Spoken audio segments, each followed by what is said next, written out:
Janasena party నియోజకవర్గ incharge Chillapalli Srinivasarao అధ్యక్షతన ఈ రోజు ఉదయం మంగళగిరి నియోజకవర్గ కార్యాలయంలో సమావేశం నిర్వహించారు.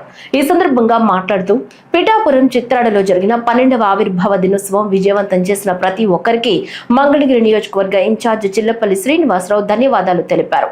ముఖ్యంగా జన సైనికులు, వీర మహిళలు, పార్టీ ఎమ్మెల్యేలు, ఎంపీలు, పార్టీ రాష్ట్ర ముఖ్య నేతలతో పాటు పోలీస్ సిబ్బంది మరియు మీడియా ప్రతినిధులకు ధన్యవాదాలు తెలియజేశారు. జనసేన ఆవిర్భావం నుంచి నేటి వరకు పోరాటాలతోనే ప్రజలకు చేరువయ్యామని అన్నారు. రాజ్యాధికారం వచ్చినంత మాత్రాన తామేమి ప్రజలకు దూరం కాలేదని, వైసీపీ వ్యతిరేక ఓటు చీలకూడదన్న ఉద్దేశంతోనే రాజమండ్రి సెంట్రల్ జైల్లో ఉన్న చంద్రబాబు నాయుడిని నాడు కలిసి బీజేపీతో కూటమిగా ఏర్పడిందని, వైసీపీ వ్యతిరేకతను, ప్రజా వ్యతిరేకతను చీలకూడదన్న సదుద్దేశంతోనే కూటమి ఏర్పడిందన్నారు. వైసీపీ ద్రోహులు పిఠాపురం జనసేన ఆవిర్భావ సభను నేతలు చేసిన వ్యాఖ్యలపై విష ప్రచారం చేస్తున్నారని విమర్శించారు. వైసీపీ ట్రాప్ లో ఎవరూ పడొద్దన్నారు. జనసేన ఆవిర్భావ సభలో జనసేన నేతలు వ్యాఖ్యలు సదుద్దేశంతో ఆలోచించాలని పార్టీ అధినేత పవన్ కళ్యాణ్ ఆదేశాలు సురూధార్యమన్నారు. ఈ కార్యక్రమంలో మంగళగిరి మండల అధ్యక్షులు వాసా శ్రీనివాసరావు, జనసేన నాయకులు జొన్న రాజేష్ తదితరులు పాల్గొన్నారు.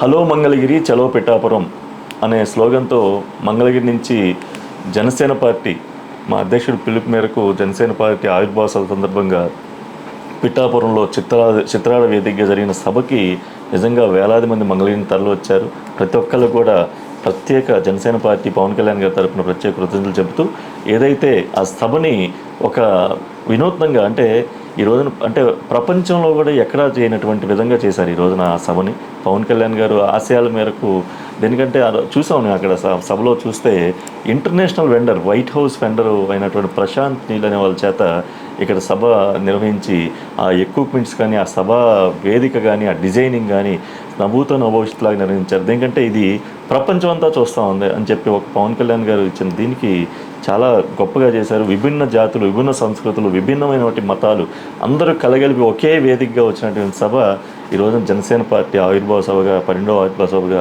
జయకేతనం సభగా, దేనికంటే ఇన్ని సంవత్సరాలు దశాబ్ద కాలం పోరాటంతో లభించినటువంటి పవన్ కళ్యాణ్ గారు ఎన్డీఏ కూటమి కట్టి ఈ రోజున రాష్ట్రంలోనే కాదు కేంద్రంలో కూడా పదవుల్లో అంటే భాగస్వామ్యం అయినటువంటి పరిస్థితి ఈ రోజున.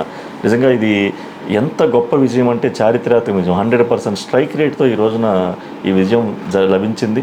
దాంట్లో భాగంగా ప్రతి ఒక్క ఏర్పాట్లో కూడా మా అధ్యక్షులు మనోహర్ గారికి సూచనలతో మనోహర్ గారు అడుగడుగునా పరిశీలించి కమిటీలు వేయటం కానీ, ఫుడ్ కమిటీలు కానీ, రక్షణ అంటే ఒక భద్రత ఎక్కడెక్కడి నుంచో మహారాష్ట్ర, కేరళ, తమిళనాడు, కర్ణాటక రాష్ట్రాల నుంచి కూడా వేలాదిగా తరలి వచ్చిన సభకి వాళ్ళు చూస్తుంటే ఆ యొక్క స్టేజ్ పై నుంచి వాళ్ళ భాషల్లో, విభిన్న భాషల్లో వాళ్ళు ప్రదర్శించిన తీరు నిజంగా చాలా బాగుంది. అలాగే సాంస్కృతిక కార్యక్రమాలు, అలాగే పోలీసు వారి సపోర్టు, మీడియా సపోర్టు, అలాగే వచ్చిన వాళ్ళకి అన్ని రకాల సదుపాయాలు, ఫుడ్ కానీ, వాటర్ బ్యాగ్స్ కానీ, బటర్ మిల్క్ కానీ, ఇవన్నీ అంటే అన్ని ఏర్పాట్లు ఎక్కడ తక్కువ. అలాగే మరీ ముఖ్యంగా ఈ స్వచ్ఛ భారత్ విషయంలో కూడా మోడీ గారు ఏదైతే స్వచ్ఛ భారత్ పిలిపించారో దానికి అనుగుణంగా కూడా దానికి ఒక కమిటీ వేసి ఏదైతే సభ అయిన తర్వాత తెల్లవారి అంటే 14వ తారీఖు రాత్రి సభ అవగానే 15వ తారీఖు మొత్తం మన ఒక కమిటీ వేసి ఆ కమిటీ ద్వారా మొత్తం క్లీన్ చేయాలని చెప్పి ఒక పవన్ కళ్యాణ్ గారు సూచించిన మేరకు మనోహర్ గారు దానికి ఒక కమిటీ మా ఎంపీ గారు ఆధ్వర్యంలో